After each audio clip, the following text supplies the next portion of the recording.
อะไรครับสิรินครับด้วยนะครับก็ต้องเป็นห่วงเด้อแม่ตอนนี้ยังทีมกู้ภัยมาหอดแล้วตอนนี้ก็ปลอดภัยแล้วกินหอดแม่เด้อกินหอดแม่ก็พอร้ายตอนนี้นะจนวันยืนอยู่ไปอ้อมไปแล้ว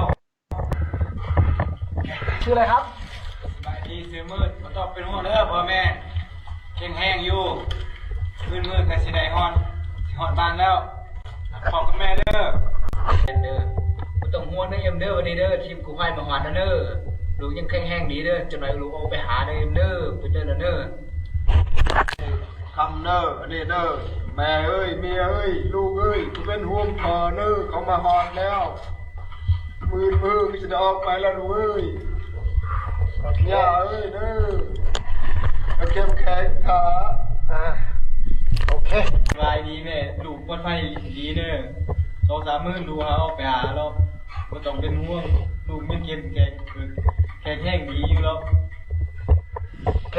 อะไรครับสิรินครับด้วยเรียกมาโอเคมากี่คนเอาลงไว้นั่นเลยนิโก้มากี่คนคนเดียวโอเคได้ไหมกดโอเคไหมกดโอเควะโอเค I'm gonna go down ได้กี่คนเลยโอเค1 คนครับ1 คนคนกันโอเคเดี๋ยวเขาอย่าใจเย็นค่อยมันเป็นตุ่มเจ็บข้างหลังโอเคพอคันได้ปะพอคันได้อยู่ปะโอเคใจเย็นแป๊บนึงได้เลยใช่ไหมได้โอเคเอาตัวนี้ตัดตั้งโอเคเดี๋ยวก็ต้องเข้าใจเย็นเดี๋ยวใจเย็นพอคันได้ปะพอคันได้อยู่มันปะเอามาแค่คนเดียวมิโกะใช่ไหมI go get another one มิโกะจะ go now I'll take him out แป๊บนึงใจเย็นใจเย็น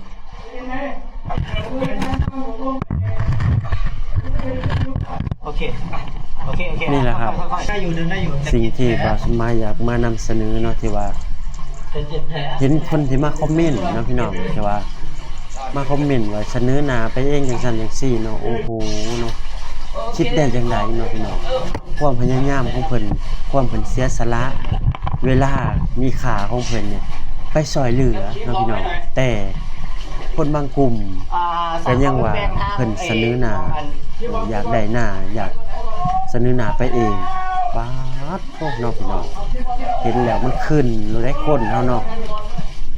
ขึ้นแท่นเนาะถามว่าเฮาอวยประเทศไทยบ่เฮาบ่ได้อวยเนาะพี่น้องเฮาเว้าตามความเป็นจริงเนาะพี่น้องเนาะคนไทยเพิ่นมีน้ำใจช่วยเหลือคนตกทุกข์ได้ยากเนาะพี่น้องตอนลำบากเพิ่นช่วยเหลือเนาะนี่แหละครับคนไทยลาวเพิ่นมักมีน้ำใจยืนมือเข้าไปซอยตั้งแต่เพิ่นฮู้ข่าวเนาะทีมงานพี่ป้อนเพิ่นก็บ่รอด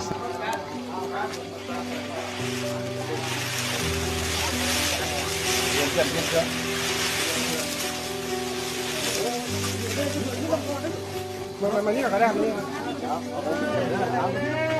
ตบมือทุกคนตบมือเอาจะลุ้มหลายเด้อคอยเด้อสั่งงดถ่ายเลยเขาจะเปลี่ยนเสื้อผ้าสั่งงดถ่ายเลยครับงดถ่ายแล้วครับเดี๋ยวจะเปลี่ยนเสื้อผ้าครับบางเจสุงใครที่ถือโทรศัพท์อยู่ออกเลยครับงดถ่ายครับ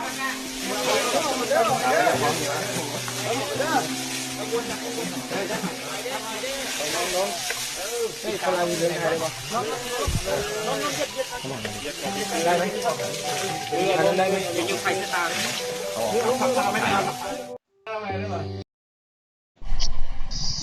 เอามาแค่คนเดียวมิโกะใช่ไหมI go get another one มิโกะจะ go now I'll take him out แป๊บนึงใจเย็น